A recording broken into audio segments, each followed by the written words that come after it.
তেল বিক্রির কমিশন ন্যূনতম 7% করা সহ 10 দফা দাবি বাস্তবায়নে সরকারকে 2 মাস সময় বেঁধে দিয়েছে পেট্রোল পাম্প ও ট্যাঙ্ক লরি মালিক ঐক্য পরিষদ। রোববার পেট্রোলিয়াম কর্পোরেশনের সঙ্গে বৈঠক শেষে এ কথা জানানো হয়। এর আগে সকাল থেকে দুপুর 2টা পর্যন্ত দেশজুড়ে পাম্পগুলোতে কর্মবিরতি পালন করেছে ঐক্য পরিষদ। এতে করে চরম ভোগান্তিতে পড়ে যানবাহন চালকরা। আনোয়ার হোসেনের রিপোর্ট।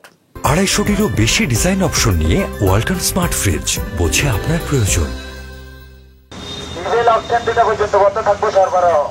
10 দফা দাবি আদায় না হওয়ায় পূর্ব ঘোষণা অনুযায়ী রোববার সকাল 6টা থেকে দুপুর 2টা পর্যন্ত দেশ জুড়ে কর্মবিরতি শুরু করে পেট্রোল পাম্প ও ট্যাঙ্ক লরি মালিক ঐক্য পরিষদ।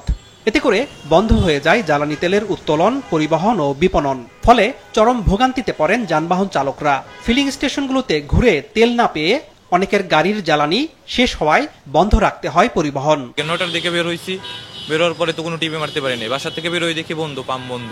আমার বাইকে তো তেল নেই। সিএনজি পিছনে ঠালা দিছে, পরে আমরা বান্ধে নিয়ে আইছি সিএনজি দিয়ে। না, গাড়িতে তেল নেই। আরো অনেক গাড়ি আছে, তেলের জন্য এখন রাস্তা বন্ধ আছে। আমাদের ওই যে গার্মেন্টসের বয়লার চলে, তো ওই বয়লার তেল লাগে। তো যাইতেছে সামনে শিটমেন্ট, ঈদ আসতেছে, ঈদের জন্য শিটমেন্ট, জরুরি শিটমেন্ট আমাদের, এর জন্য বন্ধ আছে বয়লার, এর জন্য তেলের জন্য আসলাম আর কি।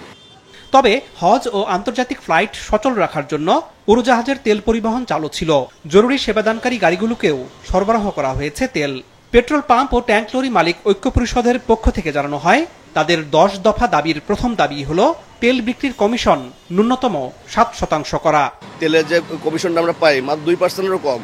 সব বিদ্যুৎ বিল বাড়তেছে, সবকিছু বাড়তেছে, খরচ বেশি, তারপরে আমরা কমিশনটা বেশি পাচ্ছি না। তো এখন আমাদের বাধ্য হয়ে একটা আন্দোলনের মধ্যে যাওয়া লাগছে। আমরা এই জনগণের ভোগান্তিকে আমরা চাই নাই, কিন্তু আমরা আগে থেকে এটা ঘোষণা দিছি। তারপরে এই যে বিএসটি এর বিভিন্ন লাইসেন্স ফি, তারপরে আপনার পরিবেশ লাইসেন্স, এগুলো অনেক কিছুই আমাদের অতিরিক্ত বার্ডেন হয়ে যায়। এসব দাবি নিয়ে সকালে পেট্রোলিয়াম কর্পোরেশনের সঙ্গে বৈঠক করে পেট্রোল পাম্প ও ট্যাঙ্ক লরি মালিক ঐক্য পরিষদ। 2.5 ঘন্টার বৈঠকটি শেষ হয় 12:30টার দিকে। ঐক্য পরিষদ জানায়, দাবি বাস্তবায়নের জন্য 2 মাসের সময় বেঁধে দিয়েছে তারা। এই সময়ে কোনো কর্মসূচি পালন করা হবে না। আমার guardian petrol corporation, it is his responsibility যে কোন তলার সাথে কি করবেন না করবেন। আমাদের কমিশন বৃদ্ধির দাবি উনি নিজেই সময় চেয়ে নিয়েছে 15 দিন। এটা আমরা চেয়েছিলাম আরো শহর।